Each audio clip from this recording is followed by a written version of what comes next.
All right, well, good morning, everyone. Let's go ahead and turn to Revelation chapter 20. Wow. Yeah, chapter 20. So, as we continue this journey through eschatology, we have been working our way through the book of Revelation now, after working our way through, much of the Old Testament and teachings on the day of the Lord. We've worked through the Olivet Discourse, which I believe is the key. Jesus is teaching there in Matthew 24, 25, Mark chapter 13, Luke 17, and Luke chapter 21. The main teachings there that Jesus gives on the end times and on eschatology. And through Paul's letters and Peter's letters, we've been through, trying to bring together all the pieces of the puzzle, right, is what we're always trying to do in whatever doctrinal matters it is. And so we've been working our way through that in eschatology. And then that's given us a good framework or a good foundation and a good timeline, if you will, over on our board here of the main things that we see and that we believe we see in scriptures, signs that we are to be looking for before the coming. What is the main, huge, number one sign we're looking for before the day of the Lord? What happens? Sun and moon. Good. Sun, moon, and stars are darkened, right? Joel 2:32 says that. Acts 2 says it. It's all over the place.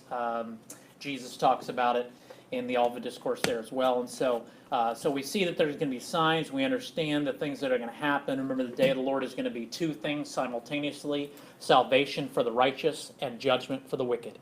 So Jesus says, just as the days of Noah, which we are preaching through in the book of Genesis, and just like that, the same day Noah entered the ark, the rain came and took them all away in judgment. So you have salvation and protection of the Lord's, the righteous, which just like Noah, they're only righteous because God has found grace, right? Because remember the verse, but Noah found favor, but Noah found grace in the eyes of the Lord, and so have all those who call upon the Lord. So we are grateful for that his wrath is not upon us. So the last couple of weeks we've been in chapter 19. We have made our way to the end of the 7-year period that is known as the 70th week of Daniel. And we have seen the judgment of Babylon. Remember that city, the harlot or the whore from chapter 17 and 18, that is this false religious system that the Antichrist and the false prophet are heading up. And then we saw the last 2 weeks, we looked at chapter 19, and near the very end here of the 7-year period, we see two things happening. We see the marriage supper of the Lamb, right? And again, we see two things just like we see the judgment and the salvation. We see two things, the same two groups, and we see that again in chapter 19. We see the marriage supper of the Lamb for the righteous, for the saints, and then we also see Armageddon, which is the battle, the end battle there in the last part of the 7-year period there, where we all come down with Christ, and he's on the white horse and leading, and remember it says the sword of the word of him comes out, and he slays this army that is being led up to come and fight against him. And so we looked at that the last couple weeks. Remember, a couple things that stick out as I'm looking at chapter 19 is the names there. Names of Christ, faithful and true, the Word of God, King of kings and Lord of lords. And so this is who it is who leads these armies of heaven, which, remember, is all of those who will be with him at that time.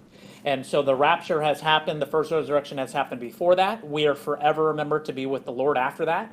And so we are with him in the clouds, and all of the angels, right, all the hosts of the heavens are with him. And so all the saints and all the angels of heaven are coming down at this place outside of Jerusalem, in this valley of Megiddo.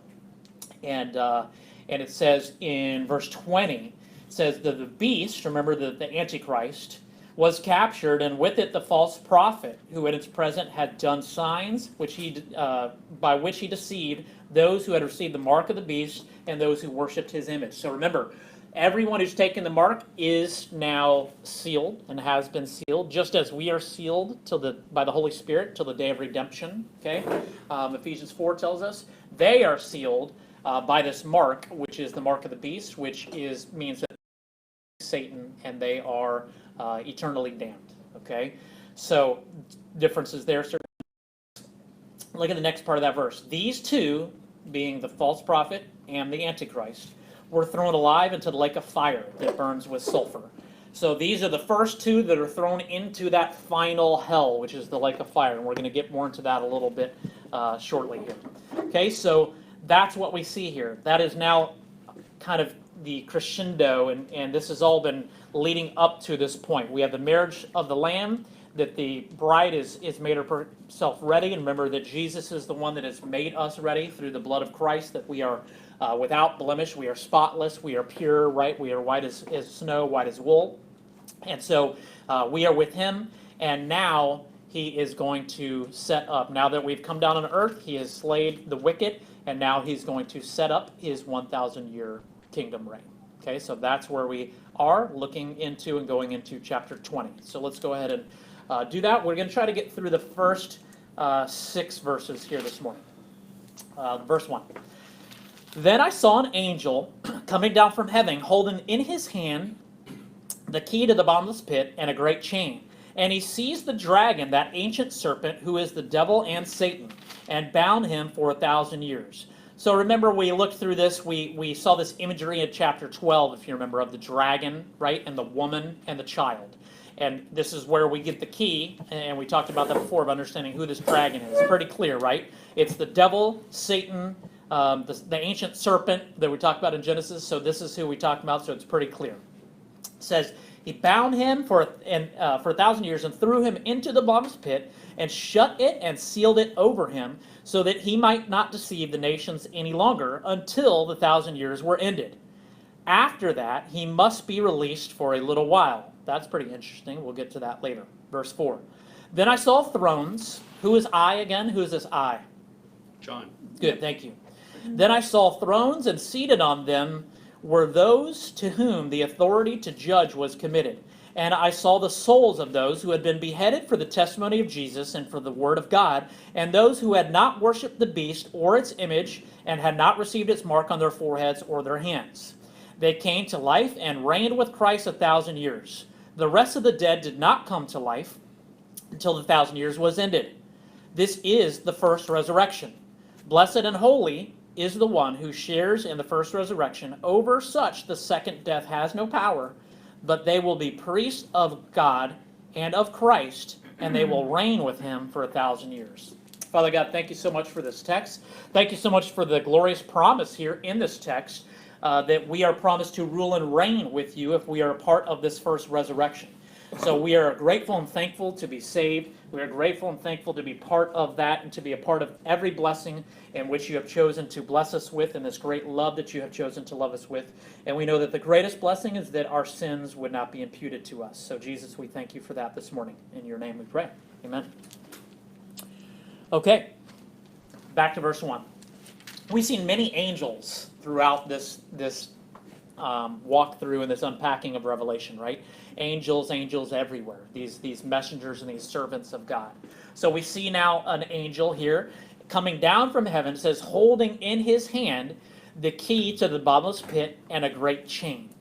Okay, so it says that he's going to cast, it says this angel seized the dragon, right? That serpent who is the devil and Satan, and bound him for 1,000 years.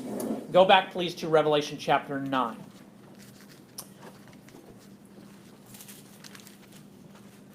For a little deeper, more clarity on this, we're not going to spend a lot of time on this.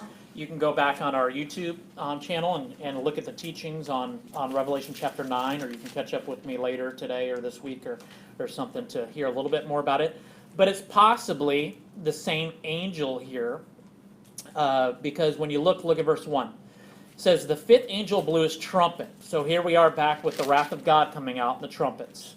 And I saw a star fallen from heaven to earth, and we find out that this star is an angel, because we're going to see he has a key and he performs these things. Mm-hmm. Okay, so this star is an angel who fell from heaven to the earth, and he was given the key to the shaft of the bottomless pit. Well, that sounds kind of like what we're talking about, right? Look at verse 11 of chapter 9. Remember, this is now, this angel that blew this trumpet opens this pit, and this is the judgment where all the locusts come out. Remember the crazy locusts that come out of the pit, and they have faces like humans, and they've got hair like women's hair and teeth like lions. Remember, they sting and they torment men. Remember all that for 5 months? And it says in verse 11, they, meaning this army of these things, these creatures, these locusts, They have a king over them, the angel of the bottomless pit. His name in Hebrew is Abaddon, and in Greek is called Apollyon. Okay, so, and those words simply mean basically destruction. Okay, so this angel has the key to the bottomless pit, so perhaps it is the same angel, and this one angel has got the duty of having the bottomless pit key, which we know he actually got from Christ, because when you go back to the earlier parts of Revelation, Jesus says, "I am the one who was dead and is alive forevermore, and I have the keys to hell," or to Hades. Okay, so that's pretty significant. So Jesus gives this key to this angel. And we see if this is the same angel, and if this Abaddon, this Apollyon, is the king of this abyss, then this would be the angel who throws Satan into the bottomless pit. So regardless if it's the same angel or not, we know that an angel, right, has the key and takes a hold of Satan and throws him into the pit, or into this bottomless pit, or this abyss. And I bring it up to say it possibly could be this Abaddon, this Apollyon. Trying to think of the book now. I just drew a blank. Pilgrim's Progress. Okay, if anybody's ever read that, Pilgrim's Progress actually says that this Abaddon, this Apollyon, is Satan. And I would say to you that Abaddon and Apollyon, I don't believe is Satan. We've never seen that name given to Satan, and it appears here that possibly Abaddon is the one that takes Satan and throws him into the bottomless pit. So Abaddon or Apollyon is not working for Satan, because he wouldn't throw Satan into the pit, and he's certainly not Satan himself, because he wouldn't throw himself into the pit. Okay, so again, that's something we can talk about later. It's just on my mind as we're looking at it here. So Satan is bound. That's the key for 1,000 years. Because what's about to happen for this 1,000 years? We're going to rule with Christ on earth. Okay. Christ is going to set up his kingdom on this earth and fulfill the Davidic prophecy of the Old Testament, that there will always be someone in the line of King David on the throne in Jerusalem. Okay, and so we know that through the lineages that we're looking at in Genesis, Jesus comes through that line of David, and he is the fulfillment of this prophecy, and he will reign forevermore, right? And he is ruling and reigning forevermore, amen? Jesus is king now, guys, right? He is Lord now, and he is our king now, and we are to be serving him now, right? He said when he was here, the kingdom is at hand, right? The kingdom of heaven is at hand. And so I am in your presence, he was saying to them in a certain sense. And so for us, he should be the king of our world, and the king of our heart now, right? And we should be serving him above all things, right? Certainly above our selfish desires and things, and certainly above any kind of earthly ruler or president or king in that manner, okay? So he will rule and he will reign the world for 1,000 years. And it's going to be a different kind of period. We've talked about this. You can go to Zechariah and other places in the Old Testament that talk about the millennial kingdom. People are going to be living a lot longer again. It's going to kind of go back to Genesis, kind of a little bit, in that antediluvian time of pre-flood time, because men are going to be living a long time. It says somewhere in there that men who are 100 years old are going to be as a child. There's going to be no more, the animals aren't going to kill each other anymore. It says the wolf lying with the sheep, and a child will guide them and will play with the serpents and stuff like that. So Brian's not here, but I think about him to say, like, you're going to be able to swim with bull sharks, and it's not going to be a problem whatsoever, okay? There's going to be no problems, Adam. There you go, Adam. No problems with the bull sharks or anything else to have an issue with that. Are the bull sharks going to eat seaweed? Possibly. Because that's the picture we get, though, right? Is that the lion is not killing the lamb, the wolf is not eating the child. Like those things aren't happening, and it's going to be different. So if you think about it, the Prince of Peace is ruling.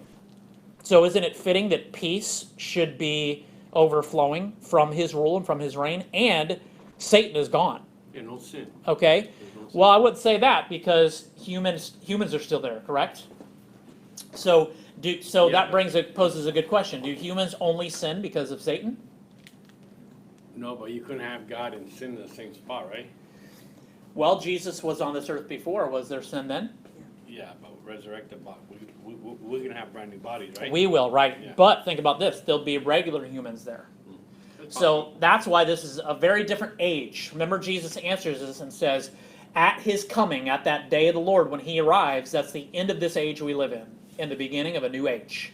okay, which we call the day of the Lord. And we know that it spans through at least 1,000 years. And it's set, and if you look at that, the angels have come with him, right? So Jesus will be ruling. We will be there, as Jose said, in our glorified bodies from the first resurrection. There'll be angels there with us, and there'll be normal, regular humans there, because anyone who did not die and is coming in now to the reign of Christ with us is still a human. Are you with me? For that 1,000-year period, there's still going to be people being born and populating the world. And it tells us they're going to be living longer. So back, remember I was trying to tell you about the antediluvian civilization, that I think there was a lot of people because they were able to have children for like 500-600 years.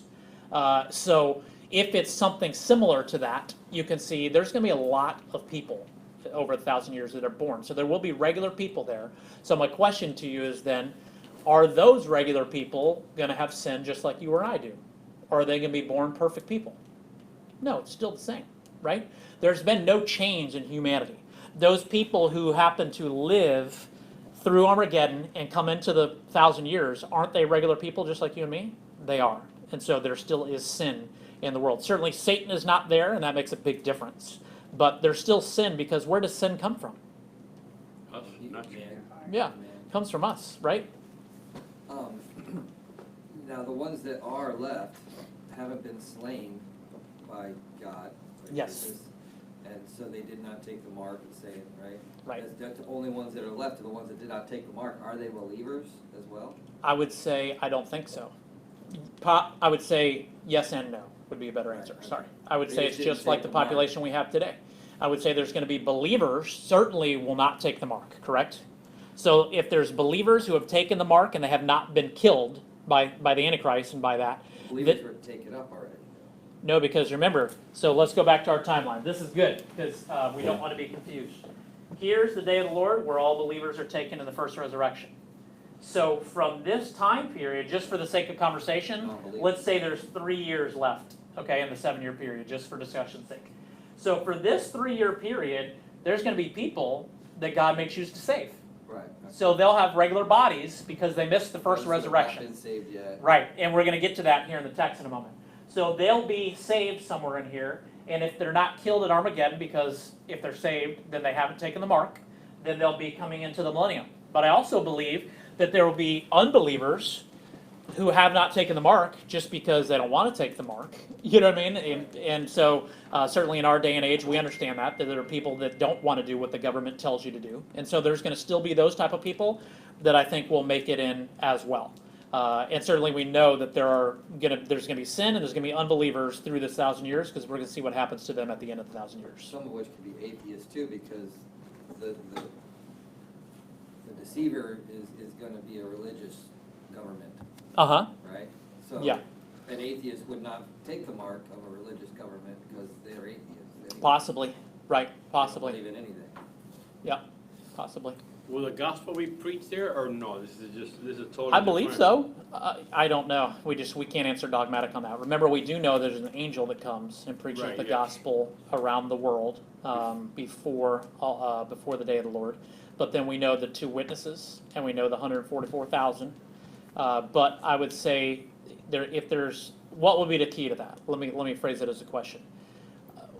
What then would be the ministry of God that would save people? If the church is now gone, and the 2 witnesses, we know what happened to the 2 witnesses. They were killed, right? And say the 144,000, we don't know this from Scripture. We're speculating here. We're having a discussion. 144,000 say are killed, or say they are gone back to heaven, or whatever happens to them. So say none of them say the 144,000 are gone, 2 witnesses are gone, and the church is gone. Then what would be the way that people would get saved then? Those that have already heard from the 144,000 maybe that have been saved. Okay. Christ is still there, And right? then Right, he's coming to rule and reign, and we'll be there. So there'll certainly be proclamation of the gospel then. But I mean, up till that point, I think was the question. I would say to you, look at what we have sitting right in front of us. Right. The Word of God is here. gonna be forever. So So, yeah. if someone's never heard the gospel preached to them, and they find a Bible on the beach and they read it, can they be saved? Yeah. Of course they can. That's what actually saves you, right? The Word of God, and by believing in faith. So That it's as simple as that. If God wants to just plop a Bible down and some unwritten, unspoken language that we don't know, and he has people that he wants to save, he can drop that and save them. He can do whatever he wants to, right? So I use that extreme example to say the Word of God will still be around, I'm assuming. I'm sure Satan will have, a heyday trying to burn Bibles, and whatever's happening, I'm sure that will happen. But we've seen kind of a preview to that in the Dark Ages and how God preserved his Word. So, But What about when it says like creation, even the rocks will cry out? I mean, Sure. would that still be? yeah, in Romans 1 talks about, the creation does speak that there is a God. The problem is it doesn't say that's not saving faith. Okay. That's a revelation to say everyone's without excuse to know that there is a God. But it tells us there, in Romans 1 and 2 that doesn't save you, because what we do with that is, what do? We worship the Creator, the creation over the Creator. We make our own gods. So we still need that gospel for people to be saved. But I think, again, here's the answer. How in the Dark Ages did God have people being saved? Well, we had the Reformation come after that, and God brought the Bible out, and we know it was preserved because God preserved it. God's going to preserve salvation for his elect till the very last one. Are you guys with me? And that's the overarching thing that you just have to believe by faith. So really everything we're talking about is speculation. It's good discussion, but it doesn't matter. The answer is God will save whom he's chosen to save, and exactly how he's chosen to do it, and it's going to happen. So basically, all those people, what God is doing is he's giving a chance, because he's a righteous God, to everybody that was left on earth, because then he's going to release Satan again. So basically, it's, he's not just going to cut it off and say, okay, enough, we're done, let's go into heaven and have eternal life. He's showing, himself to be a righteous God and a judge Sure, God. because he is long-suffering, right? Right, so he's going to let everybody. And in that long-suffering, and remember, like we talked about before, there's no one on the fence, so to speak. Yeah. That anyone he's giving patience to is either going to be damned or they're going to be saved. And so, yeah, that's exactly right. He shows in his mercy, in his long-suffering, that he is glorious and gracious. Good. Good. I had a couple notes here that we'll probably just kind of skip over. That's not them. The place of eternal punishment, because we've talked about this several times already, that hell is a real place. It is a place of eternal punishment. And if you go to the Olivet Discourse, it talks about Matthew 25:41 is your reference there. It talks about, those, it's the separation of sheep and goats, and he says to the goats or to the wicked, to get out of my presence and go to the place that was prepared for Satan and his angels. Okay? So this place of eternal punishment was created, in fact, for Satan and for the demons. And then, obviously unrighteous men and unrepented, unregenerate men go there. So this picture that people have, or this thought that people have about Satan kind of being the god of hell, these are weird things that we have, and you hear people, I remember my before Christ days and in the crew that I run with, you have people that would say something like, oh, who cares if I don't go to heaven? I'd rather spend eternity, ruling or partying with my friends in hell, or, just these comments that you hear and make that are so stupid once you have the truth revealed to you. It's not a party in hell with your friends. Satan is not the god of hell. He's there being punished also. And so my point is, this is the first mention now of Satan being thrown there. As it says, he's thrown in this bottomless pit for 1,000 years, because Satan is not bound in chains and in hell right now, currently. We understand that, right? Where is Satan right now? In the world. Yeah, he runs to and fro in the world, as he tells God in Job.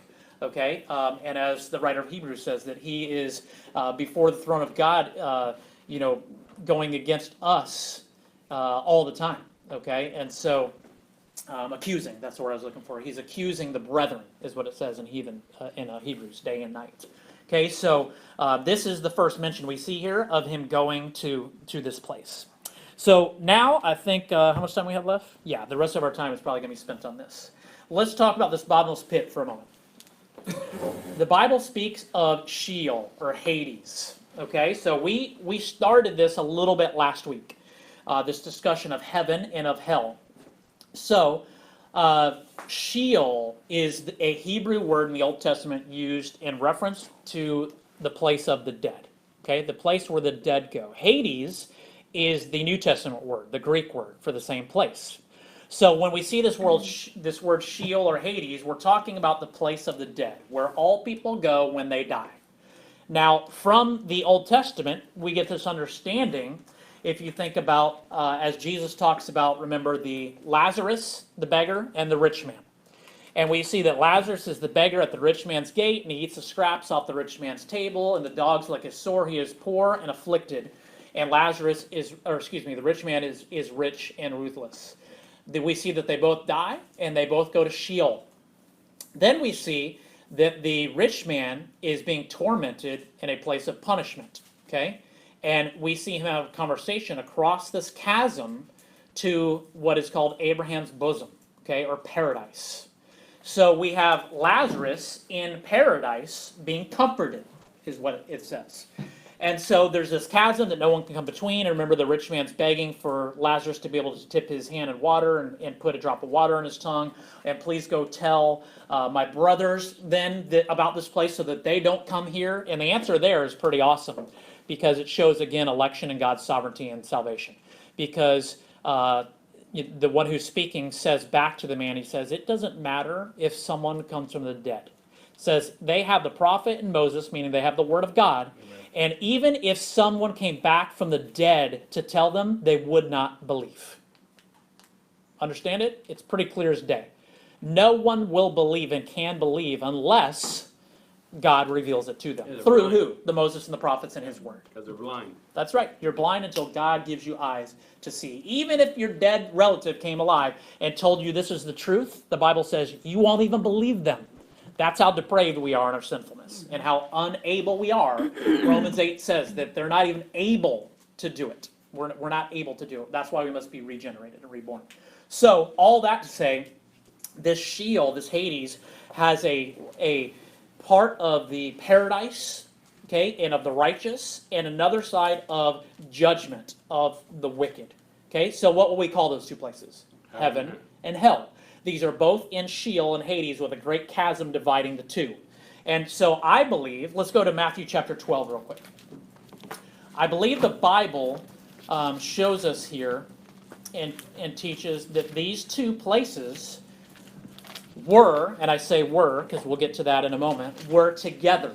Okay, they were in the same vicinity, in the same area, and I believe that it was in the center of the earth. And I believe that because Jesus says in Matthew 12, let's look at verse 39 and 40. He said, but he answered them, an evil and adulterous generation seeks for a sign, but no sign will be given except the sign of the prophet Jonah. For just as Jonah was 3 days and 3 nights in the belly of the great fish, so will the Son of Man be 3 days and 3 nights in the heart of the earth. You see that? So this is what would believe some people to teach and to say that Jesus descended and went to hell for the time that he was dead. Okay, remember we've talked about this a little bit. Like I said, we unpacked it a little bit last week, but we're going to do that more today. Turn over, please, to Ephesians chapter 4. So that would be and was certainly a teaching throughout the church and still is even prominent today. And I believe there's some problems with it, and we'll get into that here, I think, in a moment, because as we look and see what we believe and what we teach, I think we see the problem we have with the other view. Ephesians 4, verse 8, we're going to start with. Therefore it says, when he, being Christ, ascended on high, he led a host of captives, and he gave gifts to men. In saying he ascended, what does it mean but that he also descended into the lower regions of the earth? He who descended is the one who also ascended far above all the heavens to fulfill all things. So, we're not going to talk about when he gave gifts to men. We'll talk about that later when we get to our Ephesians study. So, captives. You see that? He led a host of captives. It says he descended before he ascended. Flip, please, to Psalm 68. Let's go all the way back to Psalm chapter 68.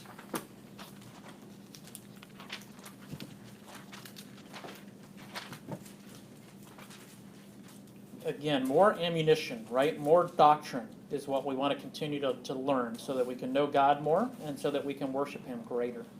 Psalm 68, verse 18 says, "You ascended on high, leading a host of captives in your train, and receiving gifts among men, and even the rebellious, that the Lord God may dwell there." The same giving of gifts, the same ascending and the captives in your train. When we think of a train, what do you think of? Jill and I actually just went to a wedding the other night. And so you think of like the train, right, of the wedding dress and things like that. And so this train is this thing that follows, right, the brides that have those long gowns. And maybe there's another word for that. What's that called? Ladies, help me. Or is it called the train? Right? Okay. So when it's saying that, that's the picture that we're talking about. That there's this heaven and there's this hell, and I believe it says that it's in the center of the earth. Then, and that would have been the Old Testament, which is what we see about Lazarus and the rich man before Christ.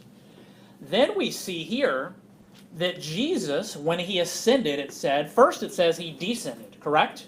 So he did definitely descend. So you can see people's thoughts. If you have the idea that heaven is up and hell is down, what does descend then mean? Hell, right? Down means hell. So these are the preconceived things that we can get in our minds, and that I certainly had for a long time as well. And then we want to try to unpack it and have the Lord, I should say, unpack His Word to us and teach us more maybe what that properly means. Because if it means that Jesus descended into hell, A, it means God sent His Son to hell, which I don't believe. B, it means that when He says that His Father forsaked Him on the cross, what does that mean? C, when He says, "It is finished," what does that mean? What is finished? And D would be whatever else we can add. I thought I had something else there. But it would mean, how does all that He lied. Because D would mean, when He said to the thief on the cross, "Today you'll be with me in paradise," how's that possible? Right?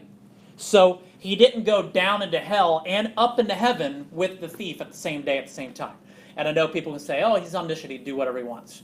That's not the context of what we're talking about. When He's in His flesh and He's dying and He's going and He's descending, then He's ascending. He's doing this as Jesus, okay? So, I believe when it says He descended, if you have this picture of Sheol in the Old Testament, and heaven and hell are in the same place, He descended and He went to Sheol.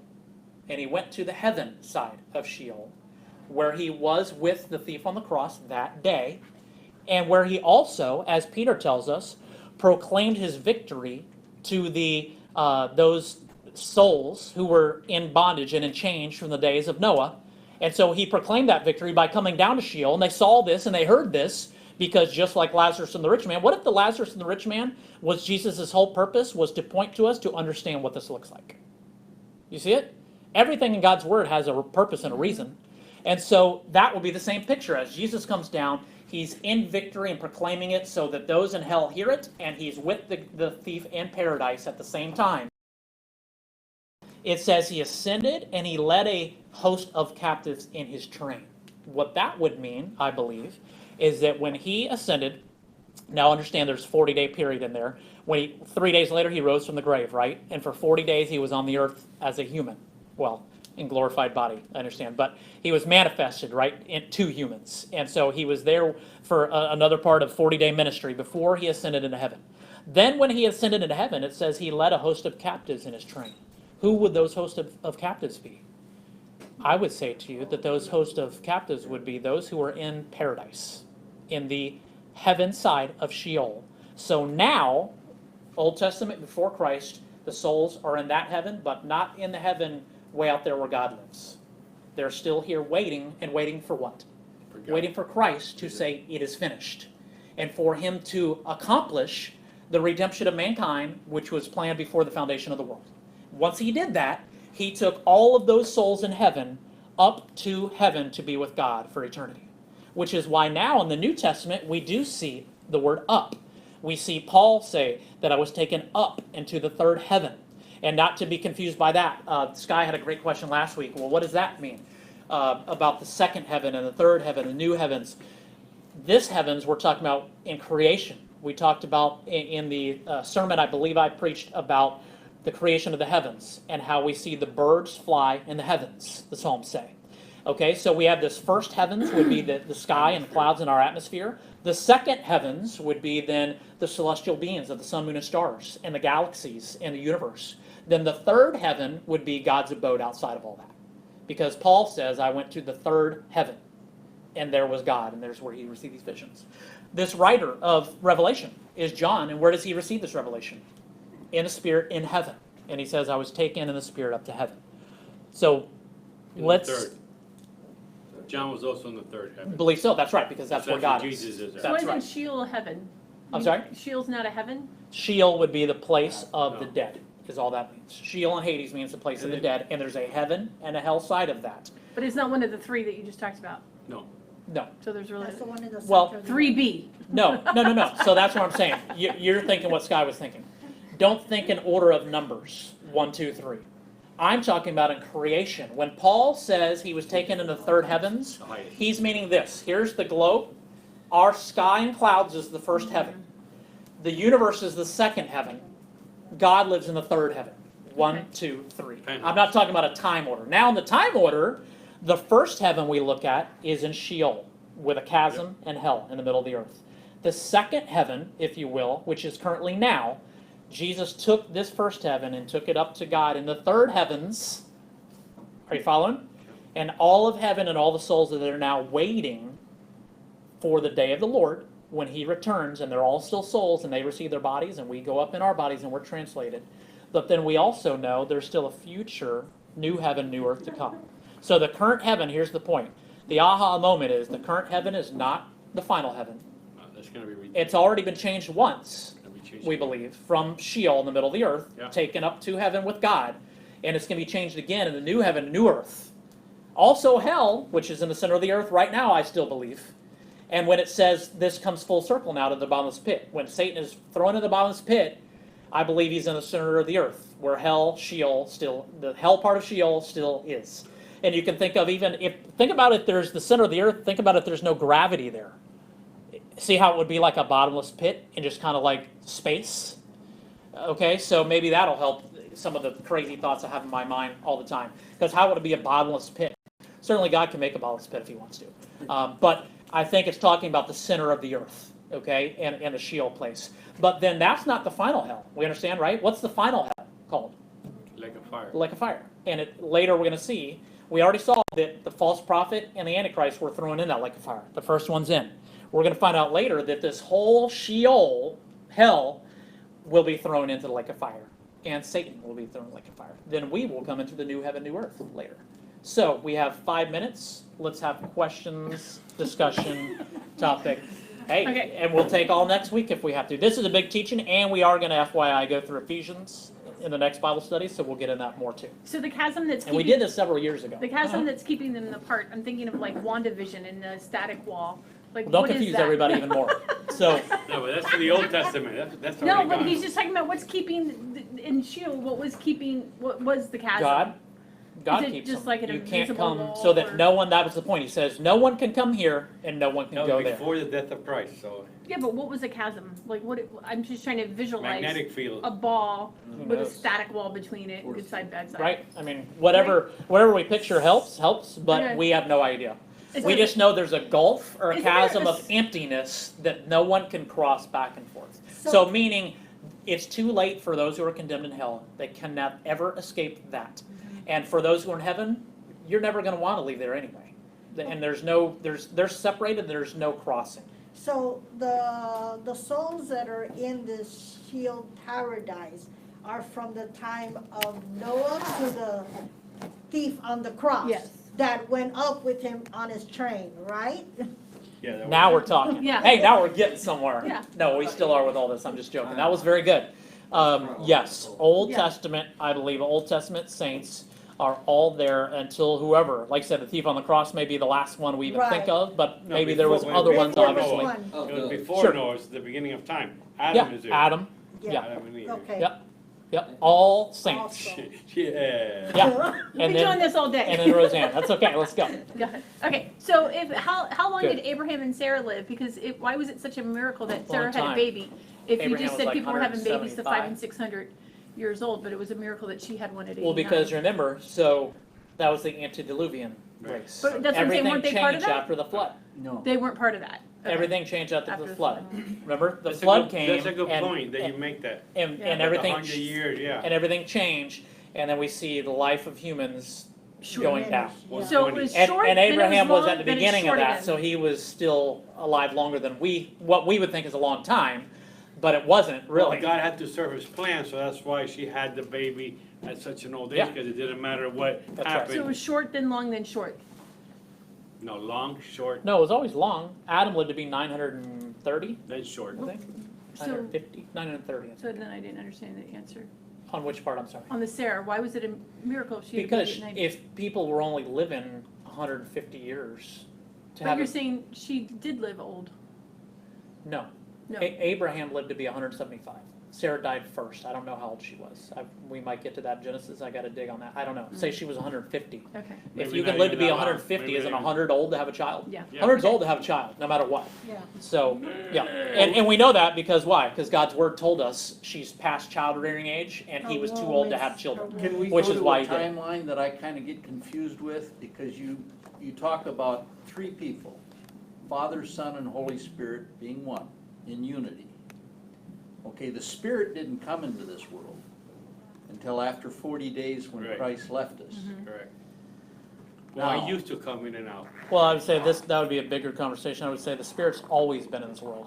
The Holy Spirit is omnipresent. Right, it wasn't available to us.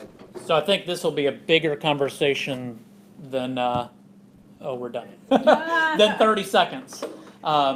But if I could just say that, yeah, the Holy Spirit wasn't born, if you will, at Pentecost. Or, It wasn't available to us, for us to use as a personal thing till the sure it was. 40th. I mean, we see the Holy Spirit all over the Old Right, Testament. but I'm saying it, We see the Spirit, remember in It came Genesis down 1, first. Genesis 1, 2, the Spirit of God. Spirit was upon the waters. Remember I preached on that last week. Well, and all three of them were the Word of God.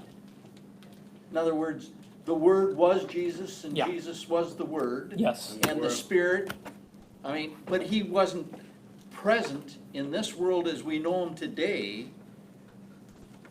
until 40 Sure, like years in a- when Jesus left. Right, like in a different way. I understand what you yeah, mean. I said, yeah, that we could use them, to our advantage. But he said, when I leave, he will. Yeah, and that he indwelled men and we're the temple of God and those types of things. Mhm. I agree with that. You have two more questions. Yeah, Roseanne? I grew up saying the Apostles' Creed, where you Yep, descended into and it hell says for he 3 days. descended So into where hell. did they come up with that? yes, good question. I'm gonna have to end on that and then That's fine. I mean, we'll you get can to look yours. at Because King James Version translates in a verse, I'd have to look it up for you, and says the word hell, and says that it went to hell, but the actual proper word there is Sheol.